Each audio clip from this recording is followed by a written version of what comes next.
Caja de relatos. Análisis y entrevistas con los más destacados autores del momento. Caja de relatos. Novelas, libros, cuentos y los mejores relatos en Cadena Universal Radio. Pequeños detalles que con toda seguridad te harán comprender la mejor literatura.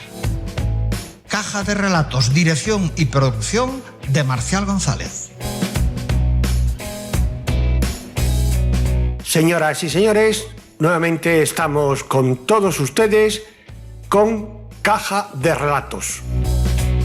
Hoy, de nuestra caja de relatos, vamos a extraer una novela contemporánea titulada Palabras para Olivia, de la escritora Natibel Preciado.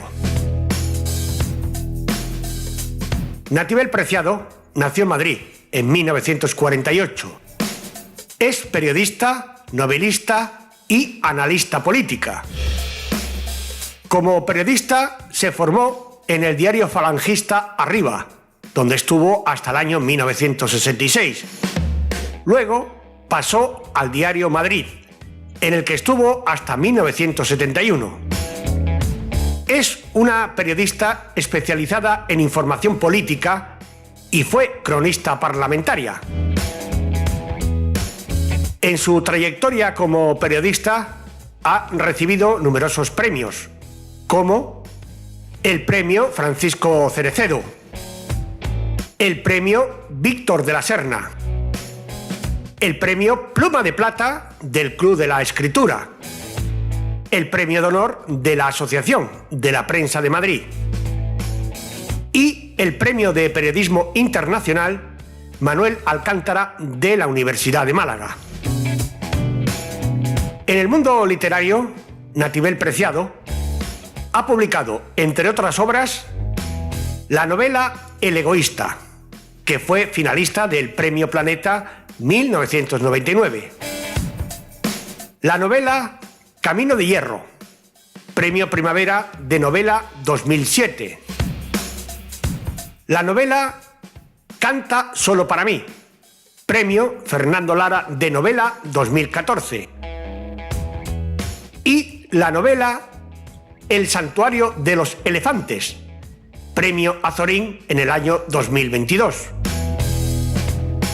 Ahora, Natibel Preciado nos presenta su última novela, Palabras para Olivia.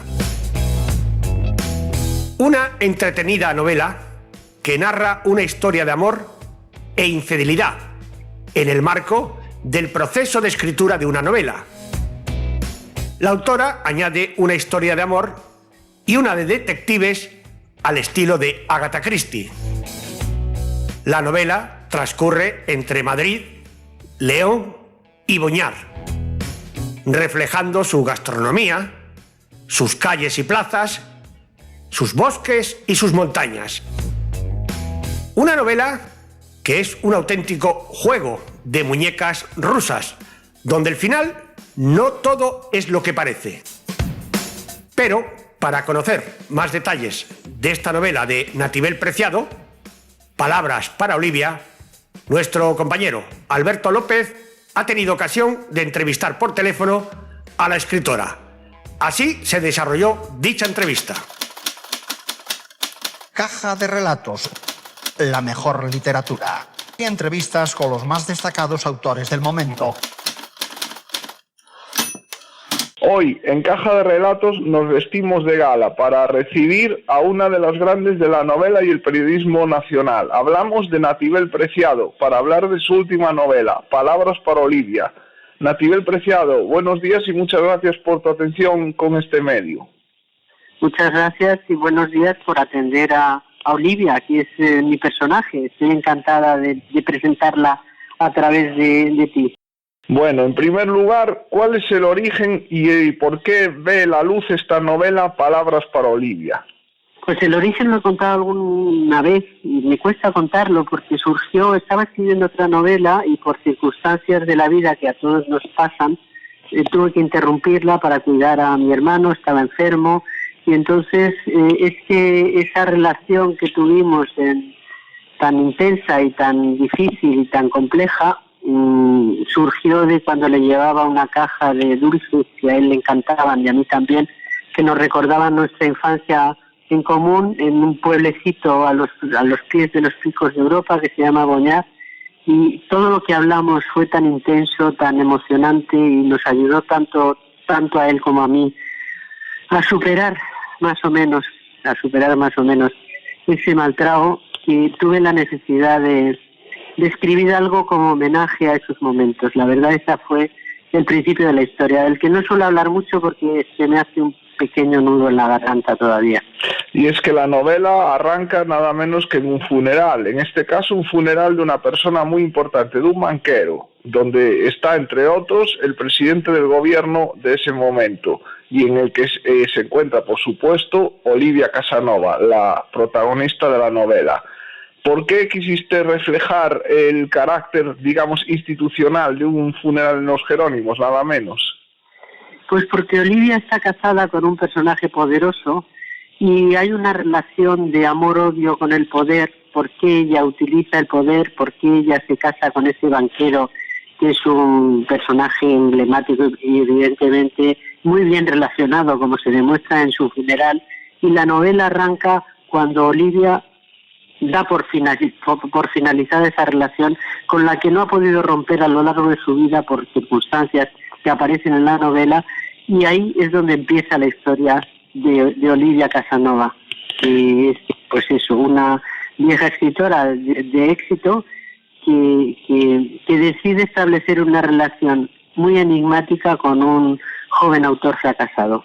Y ese joven autor es Teo del Valle, un funcionario que está en la función pública precisamente por eso, porque en las novelas no había tenido, o en la literatura no había tenido ningún tipo de éxito, y sin embargo se encuentra a través de un móvil extraño y de un WhatsApp no menos extraño en la respuesta con la exitosa novelista Olivia Casanova. Tanto Teo del Valle como Olivia Casanova, y también, por supuesto, el banquero del que hacíamos mención, ¿tienen algún tipo de, digamos, alter ego en la realidad o son personajes completamente inventados? Vamos a ver, la ficción y la realidad están separadas por una fina, delgadísima línea que se traspasa continuamente. Los sueños, yo digo, forman parte de la realidad, y yo imaginé una historia de una vieja escritora con la que me puedo identificar absolutamente. Le dejé todas mis emociones, mi música, mis recuerdos, mis lugares emblemáticos, que son un personaje de la novela, por eso que te contaba al principio, ¿no?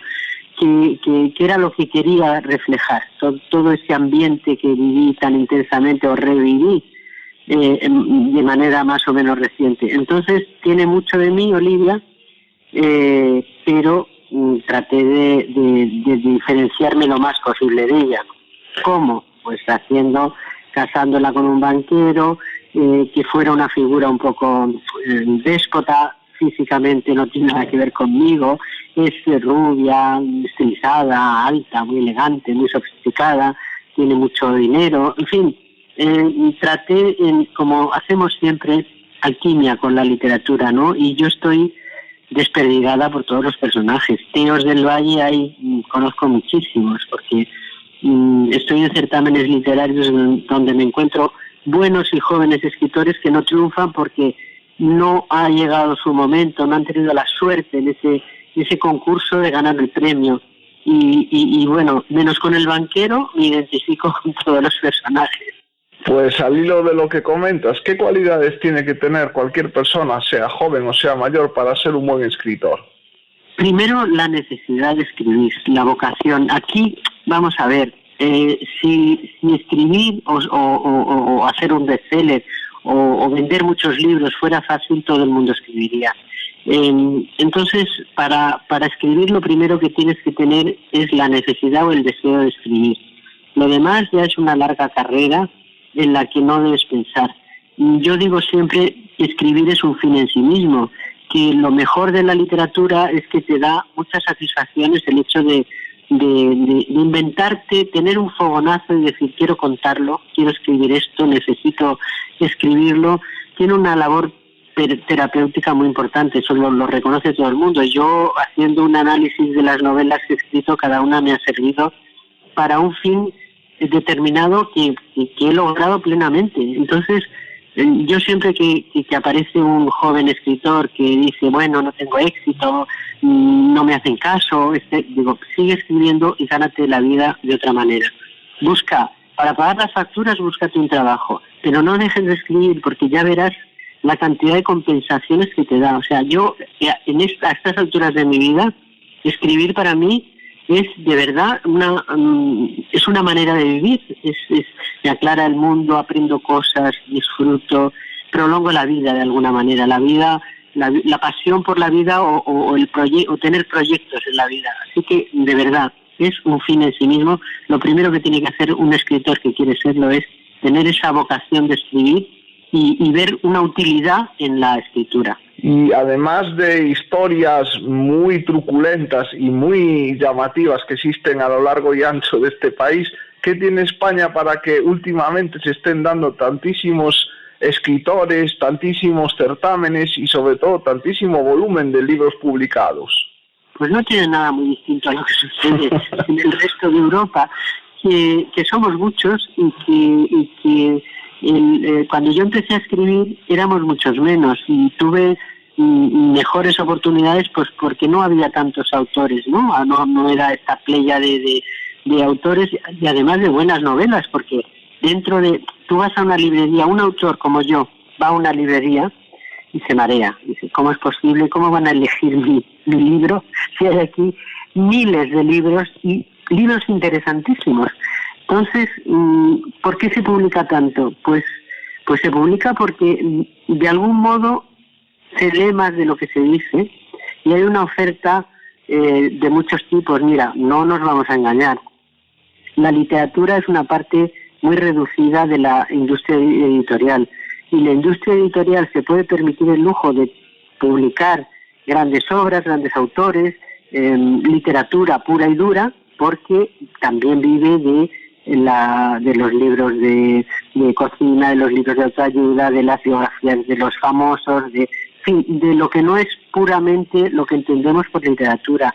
Entonces, claro, te abruma ver esa serie de libros para juveniles, libros en fin, pero bueno, te hacen un hueco y con ese huequito yo me conformo con que haya un editor dispuesto a publicar mi novela. Eso para mí me parece ya en sí mismo un premio.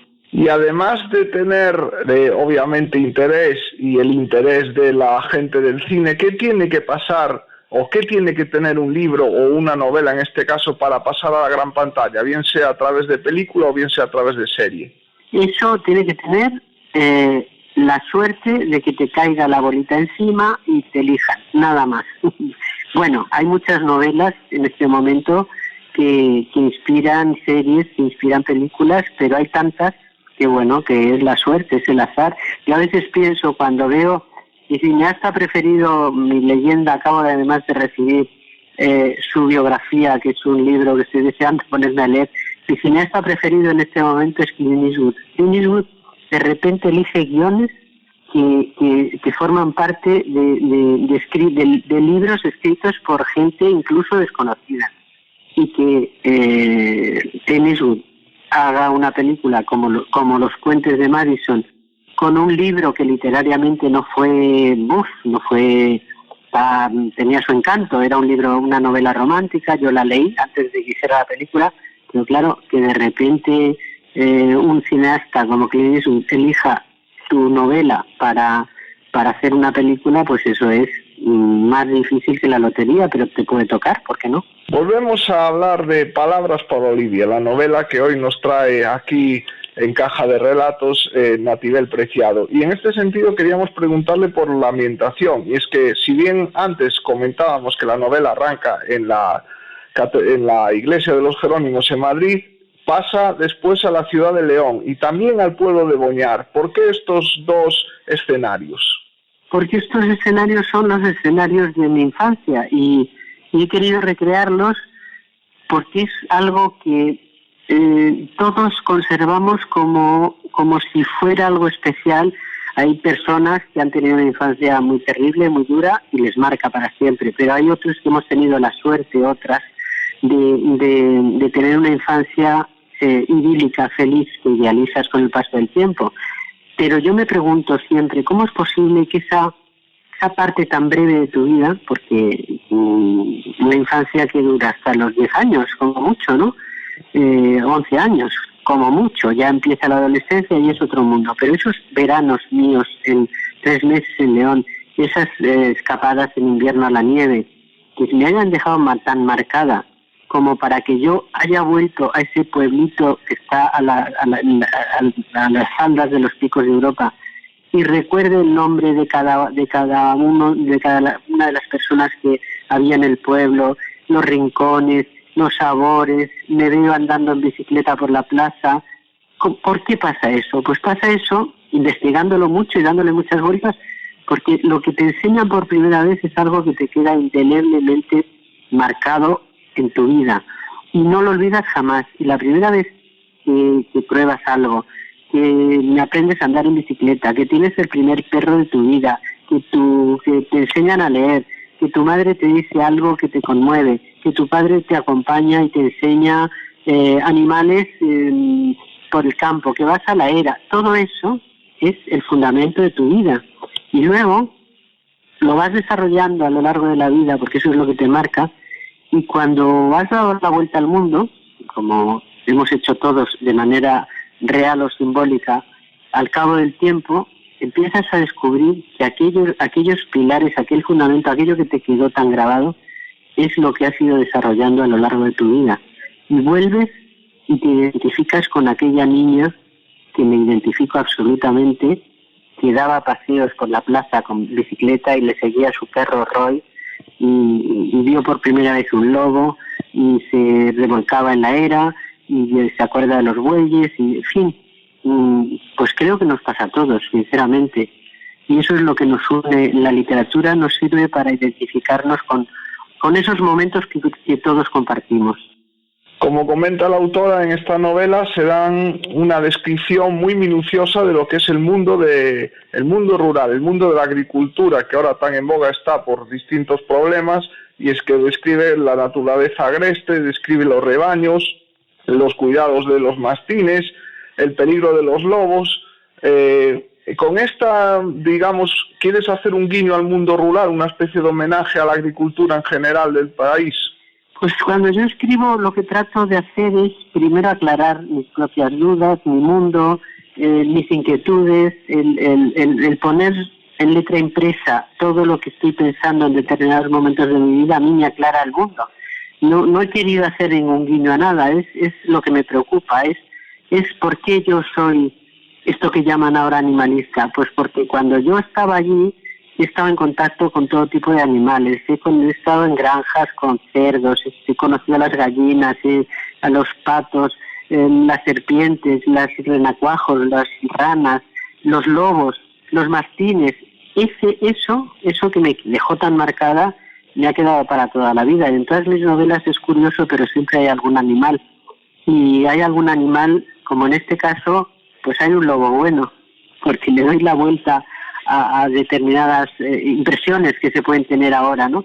Entonces, más que guiños, lo que hago es, de verdad que cuando escribo no pienso en quién me va a leer, pienso en qué voy a aprender, qué voy a aclarar, qué voy a poder transmitir de lo que voy aprendiendo. Y bueno, coincide, por algo será, porque hay momentos colectivos en los que hay personas pensando en las mismas cosas. Y la verdad es que el mundo rural en este momento, más que homenajes, lo que necesita son entendimiento, ayuda y fuerza para mantenerse. En opinión de Natibel Preciado, y después de toda su experiencia en el mundo del periodismo, es uno de los grandes olvidados, el mundo rural, en cuanto a la política española. Es un mundo desatendido y es un mundo que yo digo que a veces la política se hace, por supuesto, la política europea a veces se hace sobre plano, es decir, vamos a tomar esta medida sin pensar, o esta otra, sin pensar en trasladarla a las personas que les afecta. Estoy hablando tanto del mundo rural como de la pesca, como de determinadas decisiones que se toman de una manera que parece arbitraria, y quizá se tomen con buena voluntad, pero sin el conocimiento, sin ver la concatenación de hechos que provoca una decisión trazada de una manera tan sobreplano, ¿no? Y si los que toman decisiones descendieran al mundo real, pues probablemente serían más justas. Yo siempre digo, por ejemplo, una persona que tiene un problema de movilidad va por la ciudad y se encuentra cantidad de obstáculos. Yo decía cuando en el Parlamento, oye, ¿por qué no vais con una sillita de ruedas y os dais cuenta de la cantidad de obstáculos que planteáis a la gente discapacitada que tiene problemas para subir o bajar o estar o entrar? Y es verdad. Entonces, el mundo rural, como el mundo de todo tipo, pesquero, la industria pesquera, cualquier cosa, necesita que se baje un poco, que se descienda y se entienda un poquito mejor, porque no valen las leyes que se trazan sobre plano, no valen.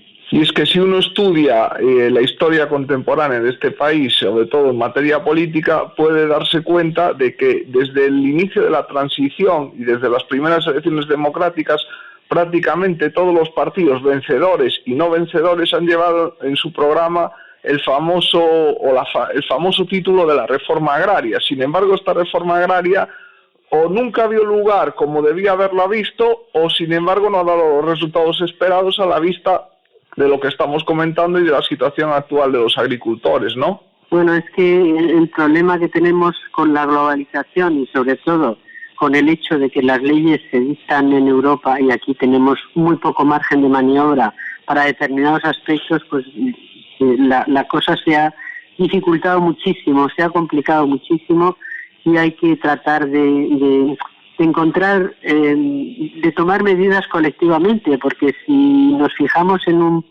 solamente ponemos el objetivo en un aspecto muy pequeño de esa realidad, no hay manera de resolverlo.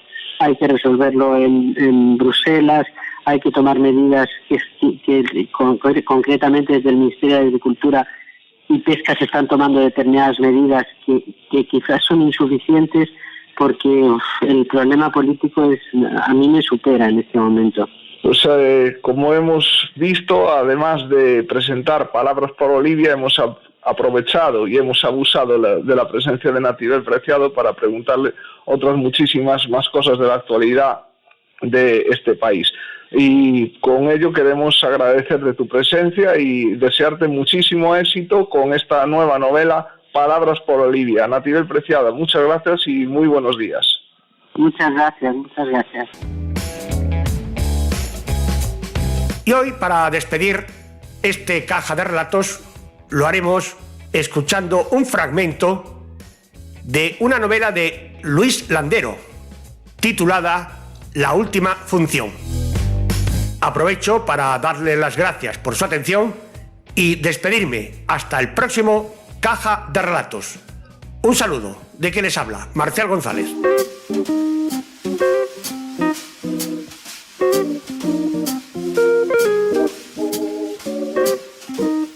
Ernesto Gil Pérez, Tito, para más señas, o como mucho, Tito Gil, entró en el bar-restaurante Pino al anochecer de un domingo de enero, unos 2 meses antes de la llegada, o más bien, de la aparición de Paula. Y estas dos figuras, y los hechos que ocurrieron en ese tiempo, son la materia principal de esta historia. Todo esto y más sucedió entre el invierno y la primavera del año 1994 en San Albín, o solo Monte Albín, que de las dos formas se le puede llamar a este lugar, o más bien se le llamaba, porque hace ya tiempo que está abandonado de Dios y de los hombres, como tantos otros de por aquí, de estas sierras pobres de la periferia de Madrid, lindantes ya con Guadalajara y con Segovia, y que tuvieron, aunque cueste creerlo, sus tiempos de esplendor. Y el último, y sin duda el más grande de esos esplendores, sobrevino precisamente durante esos meses, y con aquella magnífica, deslumbrante explosión y después de tantos siglos de historia, se extinguió definitivamente este lugar. Entró, pues, en el bar. Pidió una caña y unos cacahuetes, y los 5 o 6 parroquianos que estábamos allí, agrupados al fondo, nos volvimos a una con un repente de extrañeza en la cara. En parte, por la sorpresa, porque aquí eran raros los forasteros, y menos aún a aquellas horas en que solo quedaban los últimos y tristes rescoldos de la festividad. Pero sobre todo, nos volvimos por su voz, por la prodigiosa música de su voz. Había que oírla. Era una de esas voces que solo se escuchan y muy de tarde en tarde en el teatro o en el cine, o quizás solo en sueños. Y en el silencio que se hizo, él miró a los presentes, sonrió con una sonrisa licenciosa de sátiro, porque algo de sátiro había en él, y dijo: «Señores, amigos, buenas noches». Le contestó a coro un murmullo unánime y confuso. Así fue como vimos a Tito por primera vez. Y cabe decir que de una vez por todas, porque su figura era tan peculiar que con verlo una vez quedaba visto para siempre. Le pusieron la caña, y él acercó la boca al borde del vaso y sorbió de la espuma. Luego se echó a la boca unos cacahuetes y allí anduvo vueltas con ellos, porque le faltaban algunos dientes y no atinaba bien con los mordiscos. Era más bien bajo, no retaco, pero sí bajo, de piernas cortas y ligeramente arqueadas, y tenía unas barbas espesas y agrestes, ya algo canosas, y el pelo enmarañado, y todo él daba una impresión de descuido, incluso de desidia. Vestía, y durante toda esta historia, salvo en algunos momentos estelares, vestirá así, una especie de zamarra, chaquetón o tabardo, una prenda de abrigo vieja e indefinida, a juego con los zapatos, manchados por el uso, con las punteras bizcas, y para los cuales ya no regían términos como el color, la suciedad o la limpieza. Unos vaqueros con culeras, la camisa mal abrochada sobre el pecho peludo. ¿Cómo decir? Parecía vestir de vagabundo o de borracho. Y, sin embargo, había algo en él que desmentía esa imagen un tanto desastrada y le otorgaba un aire de dignidad e incluso de elegancia, de hombre culto y mundano, con personalidad y seguro de sí. No, tras aquella primera impresión de desidia, había algo más. Caja de relatos. La mejor literatura.